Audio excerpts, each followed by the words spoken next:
Quando você vai aprender a desenhar o corpo, você encontra diversos métodos em livros te ensinando a fazer uma base. Tem livro que vai te ensinar a desenhar um esqueleto bem simples, tem métodos que vão te ensinar esse formato de ampuleta para o corpo, também verão métodos que ensinam a desenhar o corpo somente com bolinhas, e uns métodos super detalhistas de linhas, cálculos, formas, etc. Já por um outro lado, nas mídias sociais de vídeos longos e curtos, o que mais vai ter é palestrinha falando que esses métodos não funcionam. Aí de um lado vai ter um tarado das caixas falando que só caixas que funcionam. De outro lado vai ter o tarado dos cilindros que vai falar que só cilindros que funcionam. E eles não estarão dispostos a aceitar qualquer outro método. Mas e aí, quem é que está certo no final das contas? E a resposta é que todos esses métodos estão corretos. E eu vou explicar e provar aqui pra vocês. O que acontece é que vocês têm que tomar muito cuidado com quem vocês estão ouvindo na internet. Porque na maioria das vezes é uma pessoa que é iniciante ou intermediária igualzinho a vocês e está tomando como verdade absoluta o único método que funcionou na vida dessa pessoa. Sendo que cada pessoa tem suas particularidades e formas diversas de aprender. Portanto, a mesma forma que ajudou o fulaninho, que é criador de conteúdo, a chegar num resultado legal,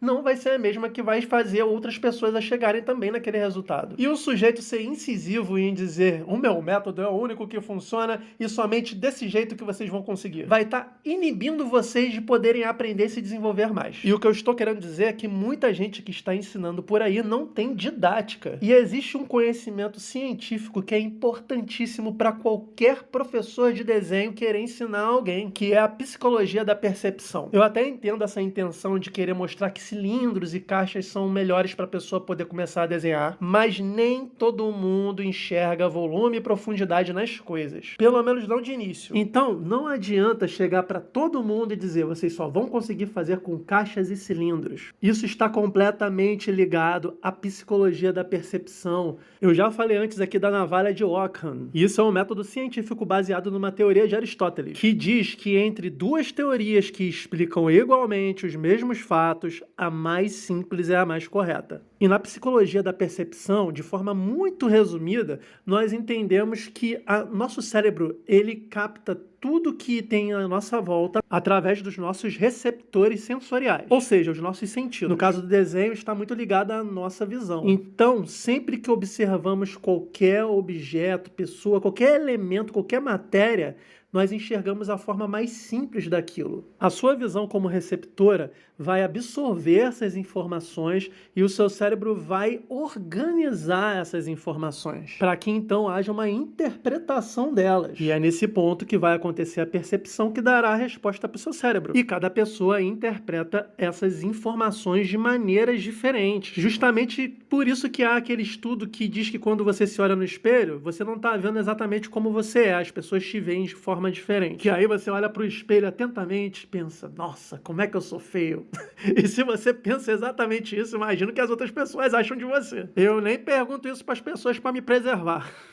Então vocês entendem como todos esses métodos podem ser úteis? Se para a pessoa a ampuleta for difícil de interpretar, ela vai usar bolinhas. Se a bolinha for difícil de interpretar, ela vai usar a caixa. Se a caixa for difícil de interpretar, ela vai usar o esqueletinho. E por aí vai. É claro, galera, que eu até entendo porque muitos desses tutoriais são incisivos com formas geométricas tridimensionais para vocês poderem aprender a desenhar. Porque, de fato, no futuro elas vão ser muito mais úteis para vocês poderem fazer perspectiva e várias outras coisas no corpo. Como o volume das massas dos degraus do corpo. Mas isso não vai adiantar se vocês não conhecerem a planificação. Por isso a gente aprende o corpo um pouquinho mais chapado no início e depois vai aprendendo a deixá-lo mais tridimensional. E mesmo depois que você já sabe fazer o planificado, mesmo com esses métodos mais básicos, vocês podem chegar no resultado tridimensional. Basta apenas ter a noção das malhas do corpo. Porque no fim das contas, galera, essas bases elas não são para ser uma muleta para vocês. Elas, na real, são uma síntese do resultado final onde você quer chegar. Claro que é importante que pelo menos vocês tentem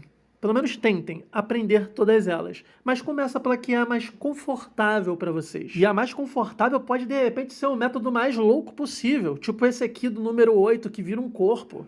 Ou mesmo esse outro método aqui, que é um método completamente chapado, com caixinhas bem planificadas. E no fim das contas, se você tem a noção um pouquinho da volumetria, vai dar certo. E vocês estão vendo aqui que isso só dá certo pra mim porque eu conheço essa região de malhas aqui. É só vocês imaginarem que vocês têm uma linha central aqui no corpo. Isso quando a câmera estiver pegando bem no centro do corpo, tá, gente?